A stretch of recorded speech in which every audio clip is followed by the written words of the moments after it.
When they returned to the village, they sat down to dinner at a local ramen restaurant. Gulfin was overwhelmed with emotion because she no longer hoped to find survivors of the village massacre. Lozin didn't think they would survive either. However, they were very lucky. Everything happened too quickly. That day, Garrick had ordered her to leave everything to him and help the others. It was hard for Lozin to obey such an order and leave him alone. But Garrick was firm in his decision, for it was the villagers who were their last hope. If they were gone, they would have no one to protect, and it would all be meaningless. Her job was to save their people. The Boobiz orcs shouldn't fall that day. Lozin was well aware of this as well. After finishing off another demon, she made the decision to obey the order. She immediately rushed towards the shelter, leaving the battle to Garrick and the rest of the warriors. Lozin rushed with all her might. Though she couldn't fight on the front lines, she decided to make every effort to protect the rear. However, upon arrival, a shocking sight awaited her. What she thought was a safe place had been completely destroyed. The sounds of battle could also be clearly heard. It was Dura who was fighting two elite demons. Even though she was powerful, she was having a hard time dealing with them. From her shabby appearance, it was clear that she had been fighting for quite some time. Lozin didn't understand what was going on, or why the bodies of Bob the Builder and Aunt Gyram were lying on the ground. However, she had no time to think at that moment. She had to help Dura, who was already surrounded by demons. Fortunately, she arrived in time and was able to repel the enemy's attack. Anger and confusion overwhelmed Lozin. After finishing off the demon, she asked Dura what was going on here and where the others were. However, all she received in response was silence. There were tears in Dura's eyes. In addition, the remaining demon continued to attack. The real reason why Dura didn't answer was because she didn't know what to say. "They killed everyone," was all she could say to Lozin. Lozin couldn't believe her words. It just couldn't be true. Suddenly, the surviving demon struck her with his sword. Although it was painful, it brought Lozin to her senses. The world was merciless. From the emotions overwhelming her, she lunged at the demon. But suddenly, for some reason, Dura stopped her. She forcefully told her to take Gyram and Bob and run away while she restrained the demons. Lozin again disagreed with this and replied to Dura that she was the one who should leave. However, Dura was determined to fight. Lozin again had no choice but to grit her teeth and rush towards the others. Running up to Auntie Gyram, she tried to bring her to her senses. But Bob the Builder woke up and told her to stop trying because she was already dead. It was incredibly sad to realize that one of your friends was dead. But now, there was a war. She couldn't let the time Dura had won be spent shedding tears. Her first priority was to carry the surviving Bob the Builder to safety. As she left, she saw Dura continue to fight the demons. She really wanted to help her, but she had no choice but to save Bob. At the same time, she saw the small orcs who looked out from behind the rock in fear. They had tears in their eyes because they had witnessed all those murders. Suddenly, there was an explosion. They didn't have time to run away and save themselves. Suddenly, a demon appeared and started chasing them. Dropping Bob, Lozin closed the small one with her. The blow was so strong that she fell to her knees. But the will of the orcs was unbreakable. The wounded Bob grabbed a rock and lunged at the demon.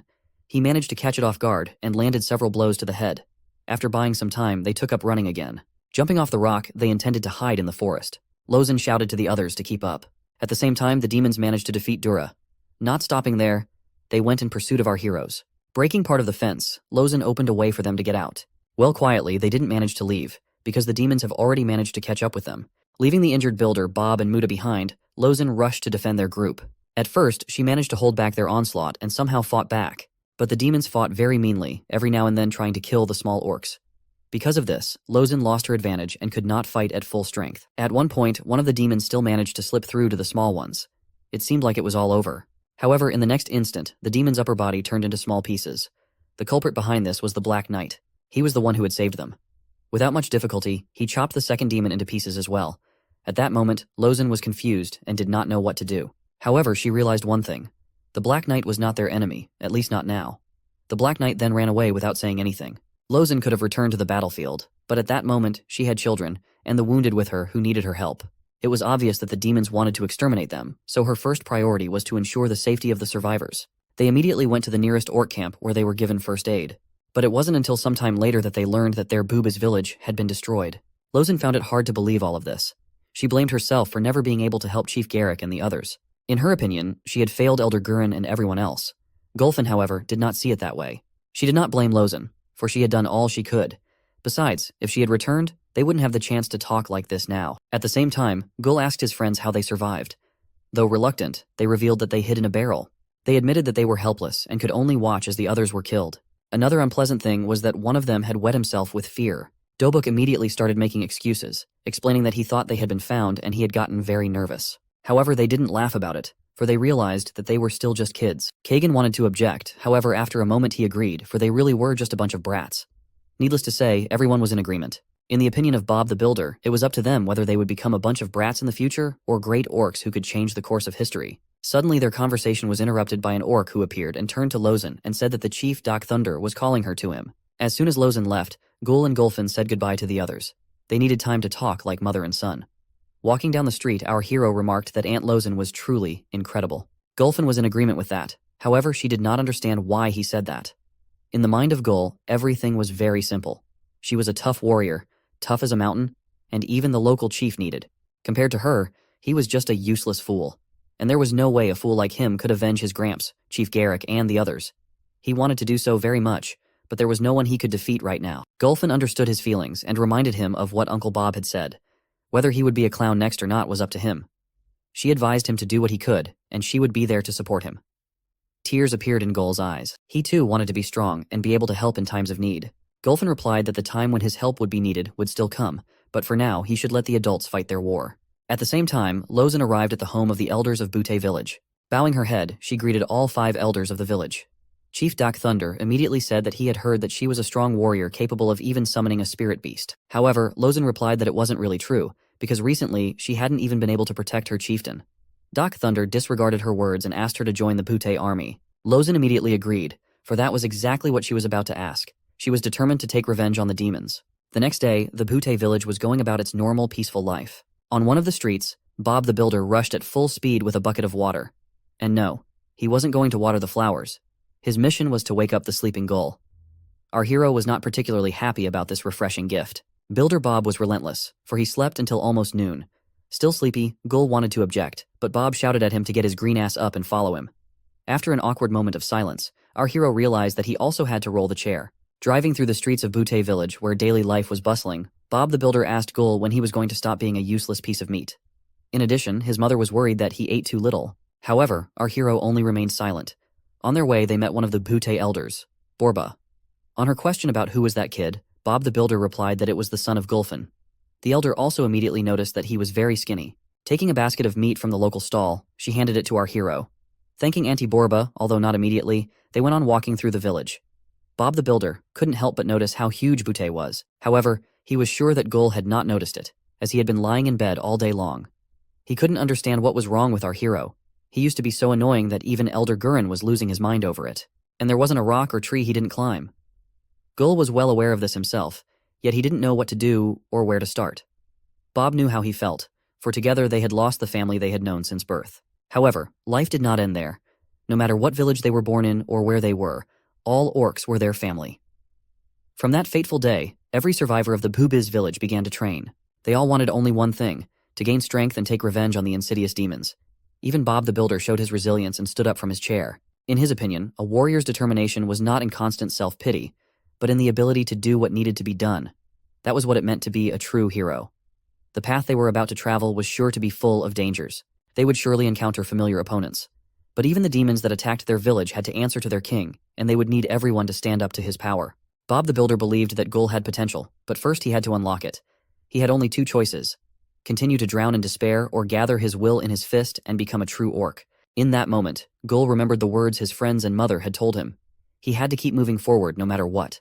Besides, his friends had already decided everything for themselves and were training hard. He couldn't lag behind them, so he decided to give it his best effort as well. While Bob the Builder continued to tell him about the meaning of life, our hero asked him why he had to be wheeled on a chair if he could already walk. But for such impertinence, he immediately got a slap on the forehead, and that was his baptism of fire. Now everything was in his hands. But he didn't know that Gul had made his decision a moment ago. Our hero had successfully transformed from a dull piece of meat into a formerly cheerful orc, who now also had a goal. That was the real Gul. Bob slumped back in his chair. These few minutes had been all he could do for now. Gul must move on. He would have many battles to fight. And to come out of them as a winner, he would not only have to be strong, but also have loyal friends. There was a training session going on in the training ground. Every now and then, the hard-working orcs could be heard shouting. The smaller ones were being tested by the local wrestling instructor. Dobuk was the first to strike. His punch was powerful, but it was only enough to bend a pole. In the teacher's opinion, it wasn't a bad result. Gul, on the other hand, continued his non-contact fight with his pole. Kagan struck next. His punch was much stronger than Dobuk's.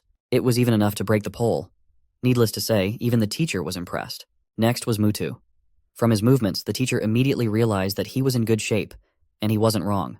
With one precise strike, he easily sliced the pole in half. It was indeed the best result. Even the teacher praised him. Gul, on the other hand, finally decided to move into action and prepared to strike. With a furious orc shout, his fist headed towards the pillar. However, his punch was only able to make the pillar shake slightly. That was all it did. Gul stared at his fist in bewilderment while his friends began to laugh. None of them had expected such a bad result, which was the reason for the mockery. The other orcs on the training ground turned their attention to the situation. Some of them were surprised, and some of them were watching with interest. At the same time, Mutu approached Gul. He was the only one of the three who didn't mock him. He advised Gul not to expect to succeed the first time. Even in Bubas, he used to skip training to play and climb mountains. Gul said nothing, and continued to stare sadly at the ground. The gathered orcs watched the youngsters with interest. But the mocking of Gul did not end there. His friends continued to mock his blow, which they thought was even weaker than that of a fly. At first our hero tried to ignore it, but it was the limit of his patience. The next moment he shouted irritably at them, asking when they would stop talking. His shout made the departing Butte chief freeze in place. The reason for this was that in his shout he felt a very ominous feeling for a split second. After Gul's shout, Dobuk and Kagan quieted down and apologized. However, as it turned out a moment later, they weren't really sorry and continued laughing.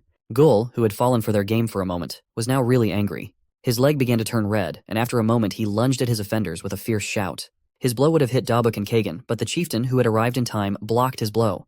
The very next moment there was an explosion, and all the small ones were thrown into the air by the blast wave. Mutu, who had only suffered from the sheer force of the blast, began to try to understand what had happened.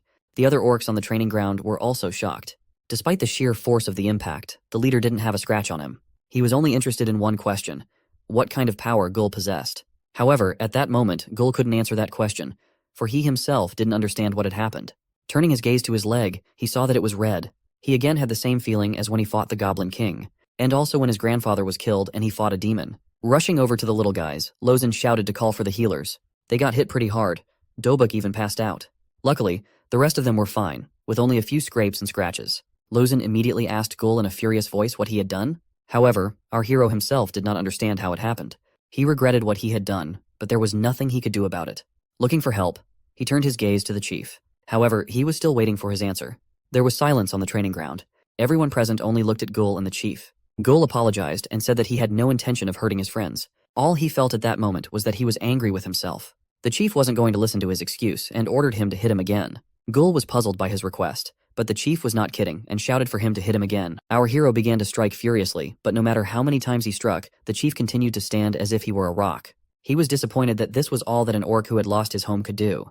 He needed Gul to show what he was capable of. Hitting our hero with his hand, he sent him flying without much difficulty. After rolling quite a distance, Gul eventually hit his head on the fence and fell to the ground. He was distressed, and the wound on his head hurt. He was angry with himself. Anger was beginning to rage within him. He wanted to prove to himself, to the chief, and to everyone that he was not useless and weak. It was at such moments that the demon appeared in his mind. He knew perfectly well that it was in moments of rage and anger that it was easiest to manipulate the mind. He began to suggest that the chief's behavior was unacceptable and that he should have killed him for it. His tactics worked again.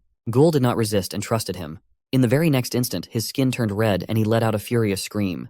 Everyone present could feel the tension building in the air. The chief was shocked by Gul's sudden transformation and his increased strength. Looking at Gul, who looked more like an enraged beast, he couldn't help but wonder what kind of monster Garrick and Gurren had created. The tension was rising. Gul was becoming more and more insane, like an uncontrollable monster. Already after a moment, it rushed towards the leader at lightning speed. The chief was stunned by the tremendous speed. Taking the blow, he blocked Gul's attack. The blow was incredibly powerful, as even a strong warrior like him was thrown back several meters. However, that was all Gul could do. The leader was able to stay on his feet. He hadn't fully believed what the dark elf had told him about Gul, but now he was convinced of it with his own eyes. However, the spectacle had made a huge impression on the others present. From his red skin and the markings on his body, they realized that he was a blood orc. This news was shocking. Gul, on the other hand, was beginning to come to his senses. He didn't immediately understand what the others were talking about and why they were calling him a blood orc.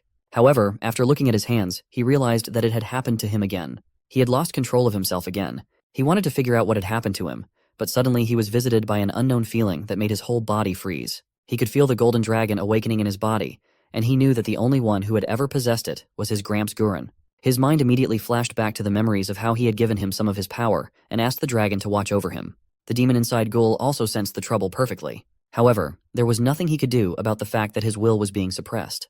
He tried to resist, but this force was stronger. Chains covered in golden light began to bind him. At the end of the brief confrontation, he was completely restrained, unable to do anything. He had lost, and his majestic throne began to crumble. The demon didn't understand, or rather didn't want to accept his defeat.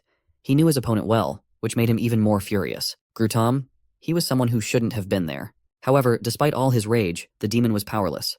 When he was temporarily sealed, Gul began to return to his previous state. The others noticed this as well, and so they came closer. They had many questions, and one of them was what was even going on. Ran and Layla were also watching what was happening. From Ran's reaction, Layla realized that he was aware of the situation from the beginning. It was true, and besides, he was the one who had warned Chief Dak. At the same time, there was silence between Gul and the chief. Dak was the first to speak. He told Gul that only by drinking demon blood could one get such power. And coincidentally, only Gurren had a bottle of it. It was a gift from one of their fallen brothers during the time of the war with the demons. However, the most amazing part of the story was that Gul drank it and remained alive. Chief Dak burst into laughter. Gul still didn't really understand what was going on. The only thing he remembered was accidentally drinking some crap a couple years ago. However, his grandfather had said then that he would be fine. Dak also found it hard to believe that the legend of the Blood Orc was true. He began to ask Gul if he realized the power he had gained. It all started over 200 years ago when the blue demons decided to take over the land. Along the way, they enslaved all peoples they deemed weaker than their kind. One group of demons paid particular attention to raiding orc villages. And it wasn't because they needed labor for their ever-growing kingdom. The real reason was because they needed test subjects. Back then, the demons were experimenting on creating a monstrous, expendable army that they planned to bring chaos to all the other kingdoms. The experiments had only one goal, to find a blood orc. It was from this that a huge portion of the orc population perished. Despite the vast amount of blood spilled, the demons never succeeded. However, Gul succeeded. He became a blood orc. He was the weapon that the demons had always desired. Everyone present listened to the chief with bated breath. They slowly began to realize how much value Gul had. However, with great power comes great responsibility.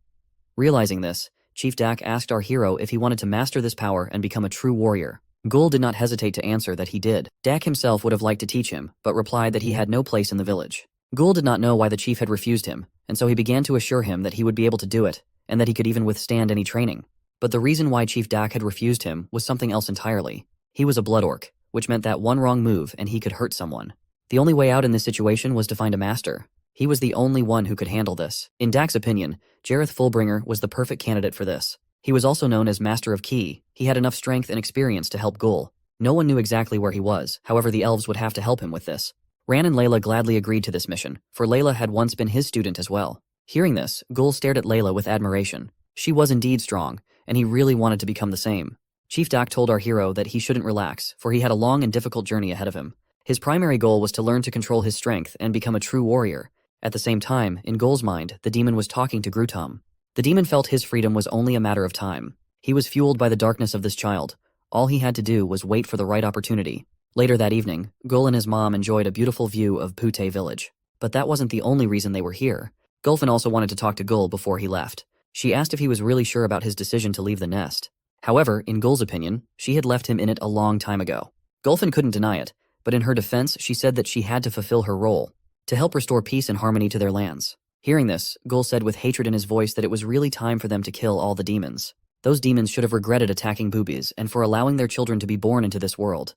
Gulfin didn't really like the attitude with which Gul was speaking, but he continued. He was sure that with the power that Chief Dak had told him about, he could make the demons suffer 10 times more than the orcs suffered. Suddenly, Gulfin slapped him. Gul stared at his mother in bewilderment, trying to understand what had happened. Gulfin was furious. She began to ask what kind of nonsense he was talking about and if he really wanted to be like them. And did he really want to kill innocent people like them? Gul asked what she thought he should do then. Without thinking long, Gulfin slapped Gul again. She didn't understand what was going on with him and why he had become so cranky lately, even hurting a friend for teasing him a little. The orcs had only entered the war to protect future generations and to be able to live without fear for their lives. She in no way wanted him to become a mindless killer. And if he was going to take revenge, he should take it to the right person, and to the one who really deserved it. But he should also remember that they fight first to protect. Gul didn't argue and agreed with her. But as it turned out, Gulfin had something for him. By late afternoon, they arrived at her forge. Entering inside, our hero shrieked with delight. There was a large number of all sorts of weapons and armor hanging everywhere. All of this was the result of her years of working with the many types of ores that were mined in Butte, all to find the right material to create the perfect sword. Gul was really excited about how cool his mom was. Even her failed attempts Gul rated as very cool. However, despite how cool they looked, that wasn't their real value. As they approached the huge hammer, Gulfin stopped. Pressing down on a hidden plate, she opened a hidden drawer that held a chest. Gulfin proudly showed him the dagger, however Gul was not too thrilled. In his opinion, she had a bunch of weapons that were bigger and better. But his mother persisted. She believed that for now, he could do more if he used the dagger. She also added that if he wanted a bigger weapon, he would have to earn it. But this small dagger was no ordinary dagger either. It was made of the strongest local metal alloy, Hugerin steel. Its hilt was made from the scales of a black dragon. It was one of her finest creations. Plus, She had made it especially for him. At her words, Gul was delighted. He even asked if she was sure she wanted to give such a valuable dagger to him. Nodding affirmatively, his mother replied with a soft smile that it was his. Receiving his gift, our hero thanked his mom. She, in turn, said he should have given the dagger a name. Taking the dagger out and twirling it in his hands, Gul began to think about what to name it. After some time of thinking, he was finally able to come up with a suitable one. And there was a name for this great sword, Tony Tony. The moment he said those words, purple smoke appeared from the dagger. However, just a moment later, it completely dissipated, leaving Gul puzzled. After a while, Layla entered the smithy. Gulfin immediately noticed that she looked cool. Blushing, she thanked her and said that it was because of the tailor who was enthusiastic. Gul also noticed how she had changed and was about to say how hot she was, but he was stopped by Gulfin's stern look. He was sure that if he had said the word fully, she would have beaten his ass. Luckily, Gul realized this and corrected his position in time to say that she looked happy. Gulfin asked Layla where Ran was, and she said that he had decided to go alone because he thought he was already in debt. At the same time, Ran was standing on a mountain, at the foot of which there were many large spiders. They were the ones that were the target of his mission today. In a couple of moments, he was able to deal with several of them at once. Their purple blood and body parts scattered in all directions. But it wasn't killing them that was his goal. He wanted the silk they were weaving. Once he was done with the spiders, he began to collect the silk. The next morning began beautifully as always in Butte. Orcs were already swarming outside the village's atelier from the morning.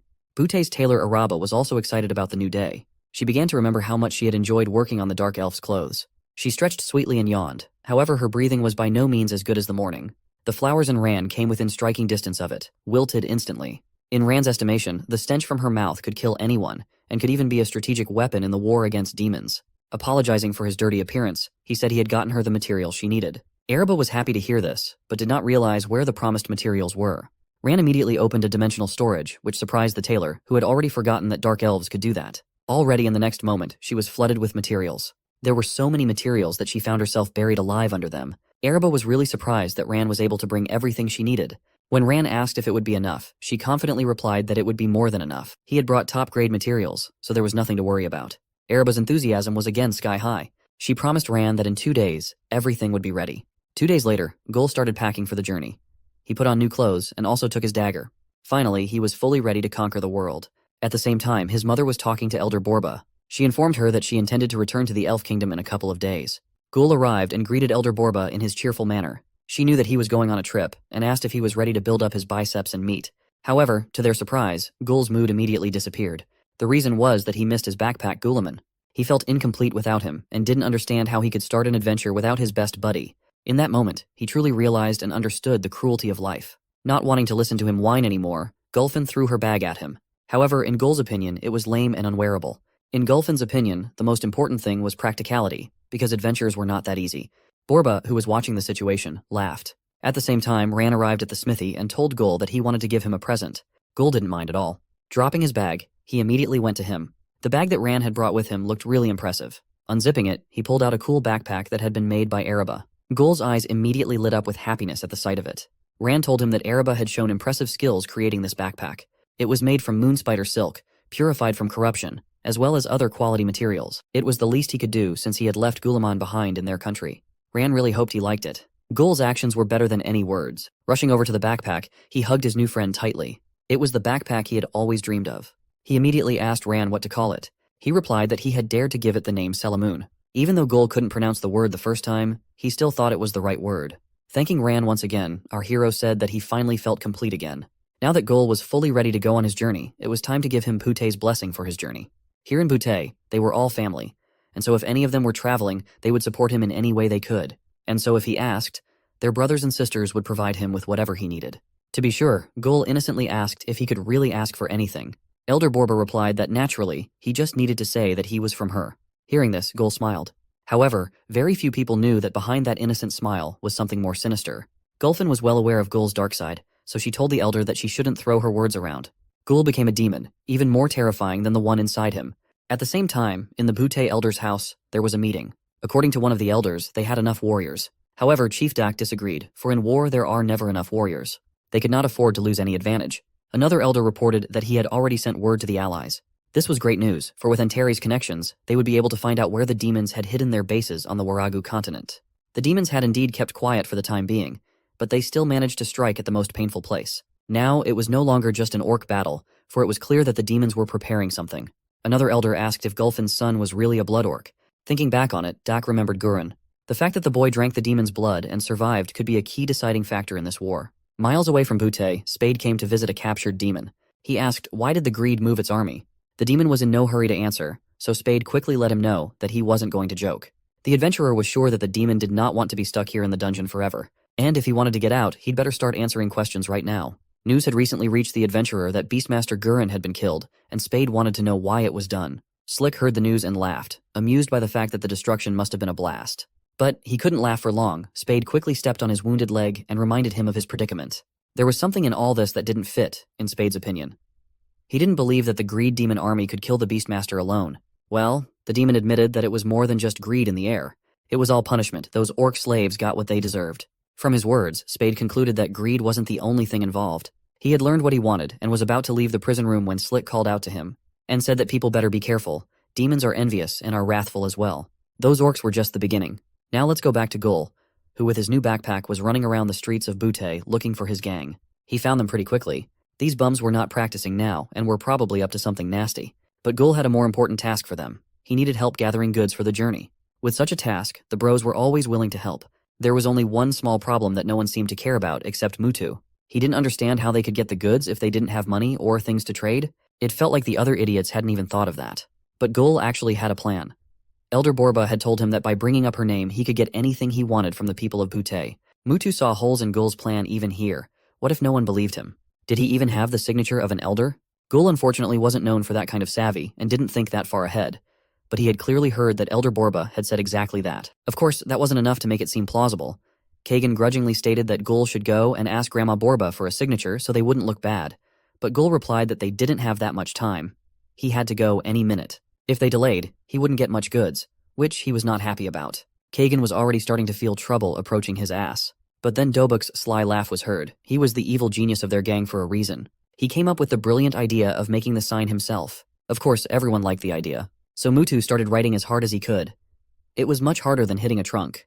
The poor guy was struggling so hard that sweat ran down his face. He couldn't remember how to write R. But Gul and the others couldn't help him because they didn't even know. Instead, they just advised him to write faster at least something. Mutu agreed that speed was more important than quality and quickly scribbled a signature. It was a masterpiece, their path to a rich life. So with a cheerful song, they went to ravage the local market. The Poobiz boys could afford anything. Meat for every taste, and as much as they wanted. The surprised merchants didn't know how to react. When a piece of paper labeled Booba was shoved in their faces instead of money or goods, the Booba's gang didn't stop at meat.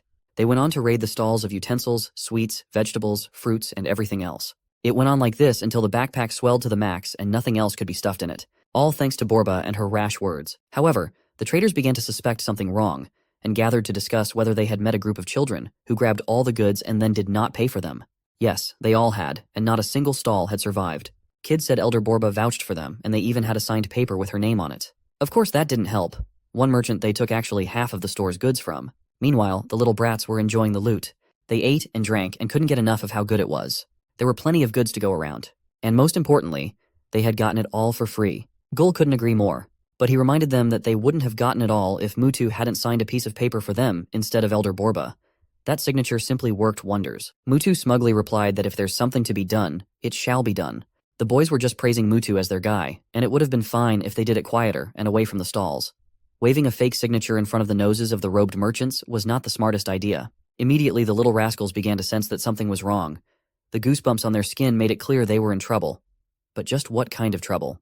What could possibly go wrong? Well, the enraged merchants were ready to explain it all to them clearly. Not even their clothes could withstand their rage. There was only one thing left for the gang to do, and Mutu hit the mark. Run. So the chase was on, and the Poobiz gang had to run as fast as they could if they wanted to live. The enraged merchants were determined to punish the little rascals. Now the asses of the little assholes belonged to the merchants, and they were not going to let them go anywhere. Of course, the little bros didn't agree with that and didn't want to die at all, so they hit the gas with all their might. The poor fellows were worried about their lives. Only Gul was having fun, and thanks to his fast legs, he wasn't worried about his green ass at all. At the same time, the Orc Elders together with the Dark Elves were discussing the details of the upcoming journey to Master of Kai. They were counting on Gul as a weapon that could change the outcome of the future war with the demons. But what was their surprise when a stomping sound came from the direction of the village? It was as if an entire army was advancing. When they looked around, they saw Gul and his bros running away from the angry merchants. Elder Borba was the most surprised. She couldn't understand what was going on and why the usually friendly Butte orcs had suddenly become so aggressive and ready to tear these little orcs apart here and now. The little assholes immediately began to press the pity of the elder and ask for her help and protection from these aunts and uncles who want to kill them. At the same time, of course, they didn't say why. Mutu, feeling more confident under the protection, said that they had simply done what Elder Borba had told Gul. She didn't remember what she had told him, so she asked what she might have said. The patience of the robed merchants began to run out and they rushed forward to punish the little brats. Now even Chief Dak had to restrain them. Suddenly the scuffle was interrupted by a shout from Gul, who asked all the Butte orcs to listen to him. Everyone froze in surprise and looked at him. Gul, on the other hand, was glowing with self-confidence. He solemnly introduced himself to everyone as Braba Gul, son of Gulfin. He thanked everyone for letting them stay in Butte. Next he told everyone again the sad story of their village, and shared that when their village Bubiz was destroyed by demons, he thought they had lost everything, because it was the only warm place he knew. But everything changed when he came to Butte, and here he found his new home. All thanks to his new uncles and aunts who treated them like family. And now Gul announced to everyone that he was going on a new journey to become a strong warrior and a true orc. Even Gul's friends wept at this inspirational speech and were proud to have such a friend. But Gul didn't stop there and declared that he wouldn't let anyone else trample on the orcs. And he would never give up or fall without a fight. The orcs were encouraged by such a speech and immediately forgot all their past offenses. Now, they were glorifying Gul. Gul was sure that now these demons will never be able to humiliate the orcs again. Never. And all the orcs agreed with him. Huga Baruga, blood and honor, orcs forever. In the midst of all this speech, Gul turned his attention to his mother at the end, and told her that he couldn't promise her anything, but he will try to be a good warrior who won't let her down. After such a masterful escape from the angry crowd, cheeky bastard Gul went down to his new Gulamon. Gulfin came up to him and asked him not to upset the master, for she had heard that he was not easy to please. But Gul reassured her, confident that everyone liked him. And so once again, Gul was on his way, along with Ran and Layla. But this time, it was a different Gul. Determined and responsible to fulfill his mission, not to have fun. Looking back, he remembered the friendly Bubiz orcs who had seen him off not long ago. They were gone now, but instead were the Butte orcs. Looking up, he saw images of a happy Garrick, Grandpa Gorin, and Aunt Jiram wishing him a happy journey. Such a thing made him unable to hold back his tears. Catching up with his two companions, Gul was sure that this time things would be different and he would be useful and valuable. Now he would never let anyone down again. At the same time, not far away in the forest, the familiar foxes were sniffing around in search of prey. Unfortunately, they had recently eaten all their stuff, wheat new truff, and now they were empty-handed. It was not surprising, though, because they had a guest. Now they had to find something valuable to sell, or their boss wouldn't be happy if they showed up empty-handed. They hoped that little orc was feeling better. Otherwise, they'd just eat up all that spices for nothing. Suddenly, they froze in surprise. They had come to the clearing where some dark elf had organized a genocide of spiders last night. This was the first time they had seen something like this, and could only imagine what kind of madman had gone crazy in this forest. But more importantly, that madman didn't even collect all the valuable stuff. There were corrupted moonlight spiders. And that meant uncorrupted shining money for them. It didn't take long for word of the Beastmaster's demise to spread across the land. Numerous realms were taken aback. One such example is the Antares Kingdom, renowned for its status as neutral territory. The kingdom is home to a diverse population. Many races live here together. Humans, elves, dwarves, orcs, even demons are said to be welcome. His Majesty King Ren Turgar is the monarch of this stunning nation, which he rules with the determination to uphold his ancestors' legacy. And now guests were arriving at the gates of his palace one by one. Aden Horatio, guildmaster of Gold Hunter Guild, had arrived early and was greeting Madame Roselle, who had finally arrived. He thought she wouldn't make it, but she did. Roselle Dunn, guildmaster of the Chatty Boars Guild, was still pleased to be greeted by such a gentleman knight, despite his remarks. Aden Horatio was sure she wouldn't make it because he had heard that she had been very busy lately. Roselle Dunn confirmed that she had indeed been very busy, but the information she had received was very valuable, and she was going to reveal it later during the meeting. Aden Horatio was looking forward to it. Olga of Mishtza, guildmaster of Fighting Against the Nefarious Guild, was watching them. When the others approached her, she asked if they were the only ones here. "Where's the dragon guy?" "Oh, you didn't have to worry about him. He was already on his way riding Tempest." Guildmaster France was already very close. In the same town, two familiar figures were sitting on the roof of a house. They had just sold the supplies they had gathered in the forest and were just glowing with happiness. It was the first time they had made so much money. The skinny, clearly not bandit couldn't wait to get the bag of gold in his hands. He wanted to feel its weight. But Fatty left him no chance, justifying his decision by the fact that his friend was prone to losing valuable things. What if that gold got lost somewhere in their pockets? Skinny didn't give up and came up with a new idea. He was sure they couldn't give it all to their boss. There's quite a lot of gold here, and the boss would never know if they kept some for themselves. Fatty told him, "You know what? You're absolutely right. Bandits never change." And they laughed heartily at their cunning, not even noticing the dragon approaching on the horizon. It flew past them with such speed that it knocked the bag of gold out of their hands and almost threw them off. They were horrified when they realized the money was gone. It was gone. It turned out Fatty's hands were even less reliable than the skinny fox's, so their money was blown away, and all they could do was scream in despair. Which I must say, they did very well. Meanwhile, Guildmaster France had successfully landed in the backyard of the castle. He petted his faithful dragon and promised that he would be back soon. Now he had to hurry. His Majesty was already waiting. It was gone. It turned out Fatty's hands were even less reliable than the skinny fox's, so their money was blown away, and all they could do was scream in despair. At last, everyone gathered around the table, and the meeting began. But it didn't start as calmly as everyone would have liked. Olga was simply furious because she thought it was unacceptable that the Beastmaster was dead. The demons had crossed the line and reached the point of no return. France agreed with her, while Roselle asked her esteemed colleagues to calm down, assuring them that they should not make hasty decisions. The chief of the guards urged everyone to behave appropriately in the presence of the king, but the king assured him that everything was fine. The king understood their indignation, for old Gurin was a symbol of peace to everyone. Furthermore, Rentergar himself was deeply concerned about the violation of the non-aggression pact that had been made between their alliance and the Tenebrous. Upon hearing this title, Olga hummed loudly and interrupted the king. Apologizing, she stated that they didn't deserve the name. They are demons. They have long accepted the title and acted accordingly. This behavior was beginning to get on the nerves of the chief of guards, and he once again reminded Miss Olga that she was speaking to His Majesty. Adan realized that he had to relieve this tension. He told everyone that Madame Roselle had vital information to share, if she didn't mind. Then Roselle stood up and said that, as everyone knows, she has the ability to acquire crucial information, and her hogs have obtained the map detailing the locations of the demons' hidden bases, which are presently dispersed around the nation. Back to Gul and his journey. Gul kept begging Rand to teach him dagger skills. Now that his mother had given him a dagger, he couldn't wait to learn how to use it. Rand took one look at it and realized what a treasure it was. Looking at it closer, he was sure that any man would kill to have such a dagger. However, Gul didn't see anything special about it. He was still sure that size was the most important thing. Rand couldn't agree with such nonsense and couldn't believe that Gul was incapable of appreciating all this beauty. Gul wasn't interested in such lofty matters as beauty and aesthetics. He just needed to know whether Rand would teach him or not. Reluctantly, Rand agreed. He thought that food was the clearest example for Gul, so he asked if he could see the fruit on the tree. Gul had to watch Rand use his dagger to get the fruit without any problems. One precise movement, and the fruit was sliced off. It fell right into Rand's hands, and Gul was just thrilled at how cool it was. Well, it was his turn to try it. Gul took a proper swing and launched the dagger at the tree with all his might. It didn't even come close to hitting the fruit. That, of course, pissed him off, so he started throwing rocks at the tree to get the stuck dagger off. Of course he failed, which made him even more furious. He thought he'd never get better at it and ran to pull the dagger out. Layla reassured him that it was okay. He just needed more practice. She advised Rand that if he was going to teach Gul, he should be shown proper basics first.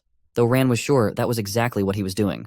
While Rand was trying to tell Gul the basics, about weapons and how to use them, Gul wasn't listening and was fully immersed in the process of pulling the dagger from the tree. The dagger stubbornly resisted all his attempts. Finally, he gave up and kicked the tree with all his might, covering everyone in with a mountain of fruits. Even this result pleased him, and his mood was immediately improved. Gul was an orc for a reason. Where there was strength, there was no need for intelligence. He still managed to pick the fruit, right?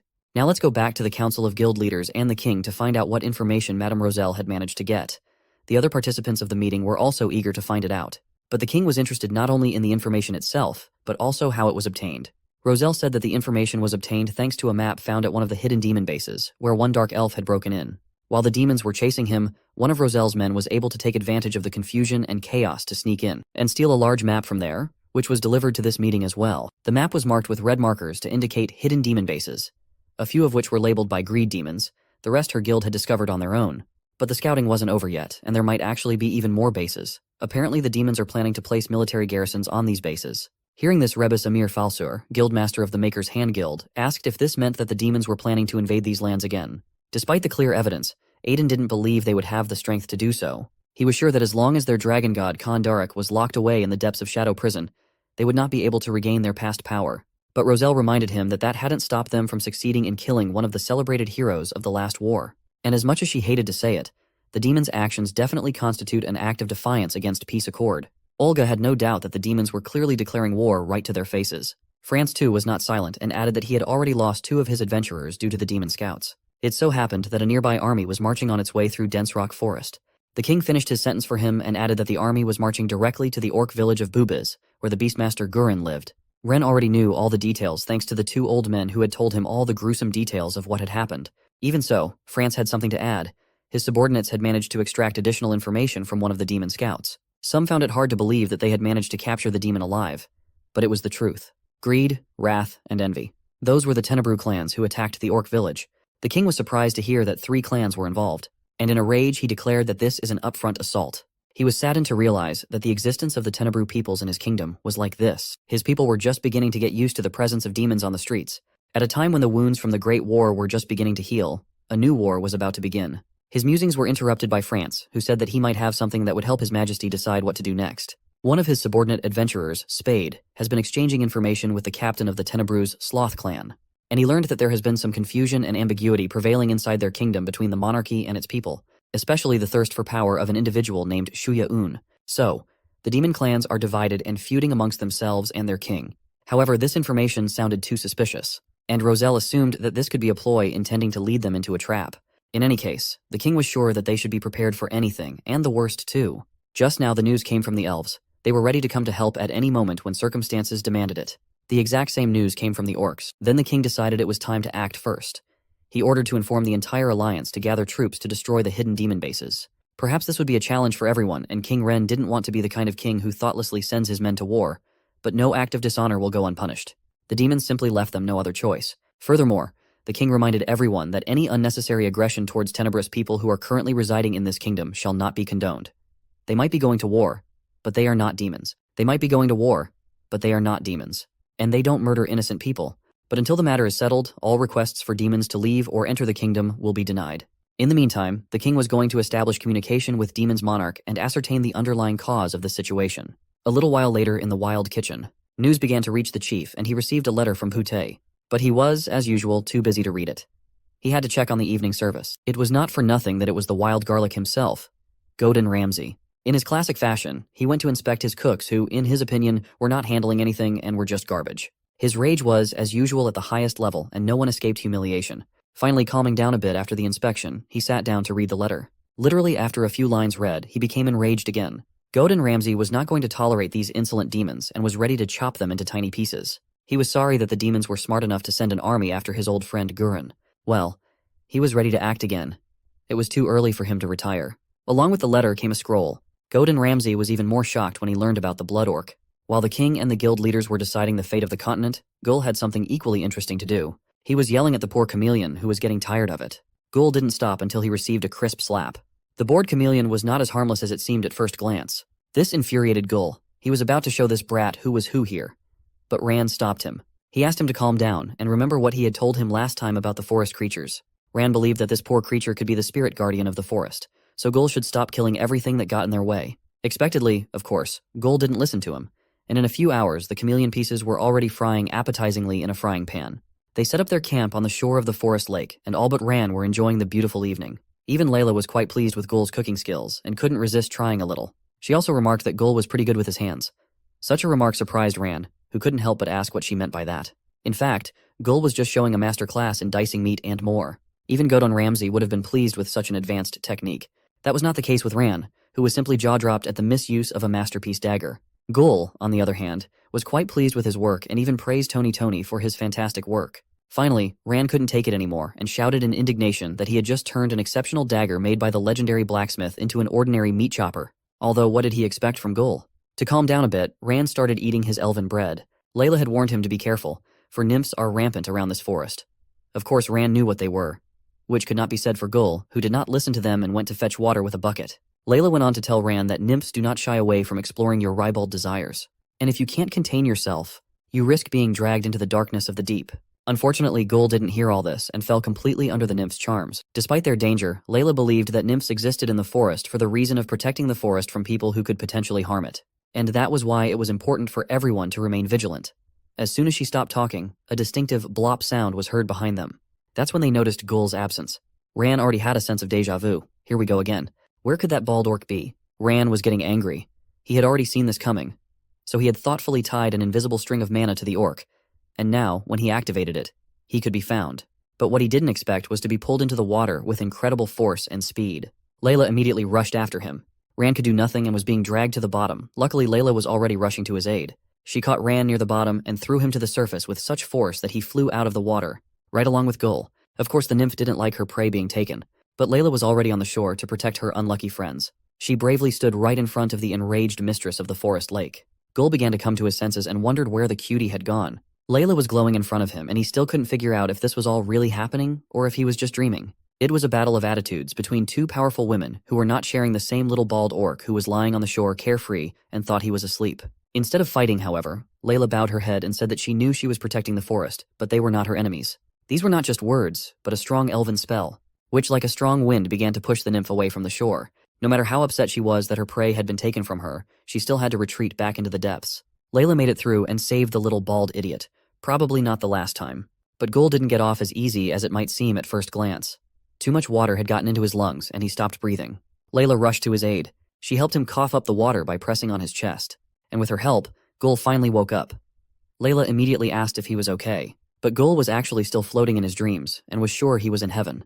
Of course, the harsh reality and the pain from the deep wounds quickly made him feel better and brought him to his senses.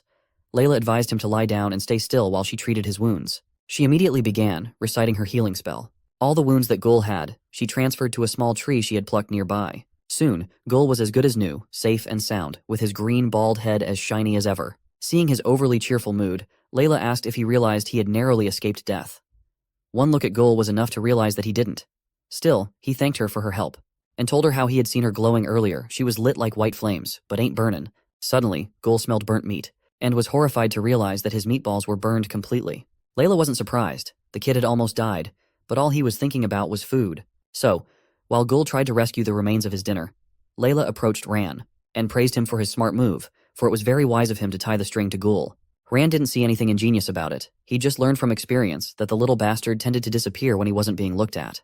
That was why he had to put him on a leash. Eventually, Gul did manage to save a few meatballs, and he rushed to share them with Layla, which immediately made Ran sick. And while they were enjoying their meal, Ran ended up burping into the lake. Gul couldn't restrain himself and claimed that he was polluting the forest, and for that the nymphs would soon hunt him down. Now Ran was in desperate need of rest, and even the forest clearing was now suitable for that. New day, new prey. The poor winged deer ran with all his legs, and Gul was chasing him at his heels. He might have caught him if it hadn't been for a treacherous route, because of which Gul stumbled and flew even faster than the surprised deer. Gul's flight wasn't long. Ran still had him on a leash. He wasn't going to let him go anywhere. Layla couldn't help but notice that Ran was now treating Gul like a dog. Eventually, Ran took pity on him and let him go, and soon the deer was chopped up and put on skewers. Everything was done according to Auntie Garam's recipe. The unrivaled masterpiece called the Bubis-style kebab was almost ready. All that was needed was to add some seasoning, and once the kebab started heating up, the smell was simply divine. While Gul was cooking, Layla asked Ran how he was doing up there. He was at the top of the tree, scouting for miles around with his keen eyes. They had only a few more miles to go, and they should be able to reach the ever-moving forest. Meanwhile, the smell of roasting meat drew a guest to their camp. Ran sensed his approach immediately. As soon as the spy emerged from the bushes, he was immediately met by Layla's sharp dagger. The poor man immediately climbed out of the bushes and began begging for mercy and to wait, for he was just an unarmed traveling merchant. Layla, of course, didn't really believe him, and one look at her was enough to realize that he wasn't going to live.